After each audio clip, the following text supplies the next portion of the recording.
But if I was just smarter, if I was just a little taller, if I was just, I could be something that they want me to be. If I just made more money, then they would like me. Yay! Listen, if somebody doesn't like you for who you are, they're probably not going to like you for all these other superficial things. You could change your hair color, you could lose weight. Yeah, maybe they will like you more if you do those things. But it's being... You see my chew towel? Have I seen your chew towel? Yeah. No, I haven't seen it. But changing yourself for someone, is that going to last? Will they not love you if you put 5 pounds back on? Will they not love you if your hair grows out the other color? We can't keep trying to be something that we're not for somebody else. Is it worth it? I had a girlfriend that kept dyeing her hair blonde because the guy she was dating only liked blondes, but she wasn't blonde. Do you want to spend the rest of your life bleaching your hair for someone? Well, if that's what you want to do, that's fine. I guess it's a small sacrifice. But when's it going to come down to someone loving you for you? Do you have to be somebody you're not to be worthy of love? Do you have to look a certain way, be a certain size, have a 6-pack ab, have giant biceps? Do you have to make a certain number of money, a certain amount of money to be worthy of being loved? I don't think so. Because there's people that aren't attractive that find love. There's people that are poor that find love. Are you stealing the show over here? There's people that have super messy hair, like this one, that are worthy of being loved. But you get my point. You are worthy just because you're human, just because God made you. And there's a little dinosaur on my lap. You are worthy to be loved, even if you growl like a dinosaur and look really scary. But you see my point, you guys? You are worthy of being loved just because God made you in His image and likeness. And there is somebody for you. There is somebody for you out there.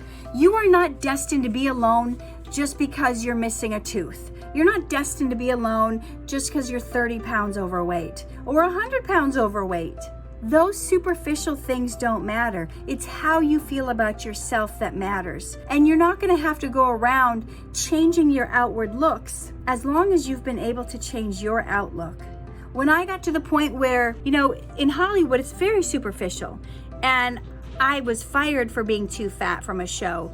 I had many shows where they're like, you have to lose weight. You're not going to fit into this costume or whatever it is. And it's very superficial. But when I got secure with myself and secure in who I was, when I got secure in who I was, I stopped letting these people push me around and tell me I had to be something I'm not. When a director told me I had to lose 20 pounds or I wouldn't get the part, I said, that's fine. Why don't you just give it to someone who weighs 20 pounds less?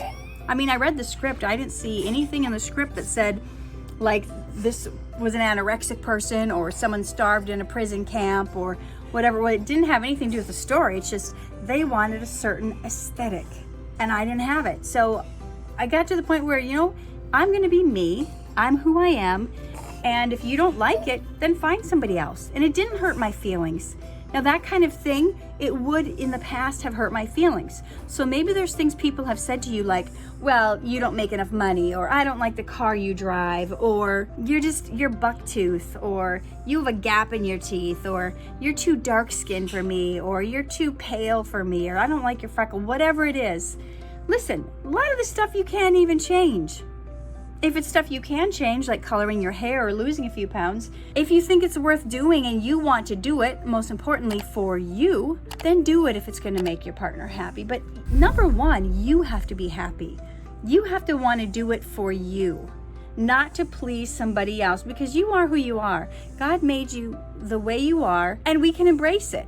If there's something we don't like about ourselves, we can fix it if we want to fix it. But being pressured into changing yourself and trying to become this perfect version of what someone else thinks is perfect is nonsense.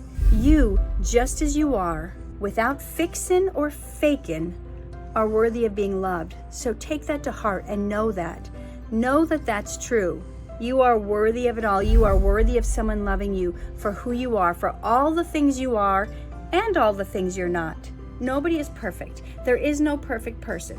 Maybe there's someone who's perfect outwardly, but they're a hot mess. They're an emotional wreck. They're got other issues. Maybe someone's totally intelligent, but they have a nasty temper. Nobody has everything 100% going on. So stop beating yourself up about the things you don't have going on and start looking at your positive traits. Start focusing on your positive traits and see how much that makes a difference in your life. Live true, love hard, shine bright.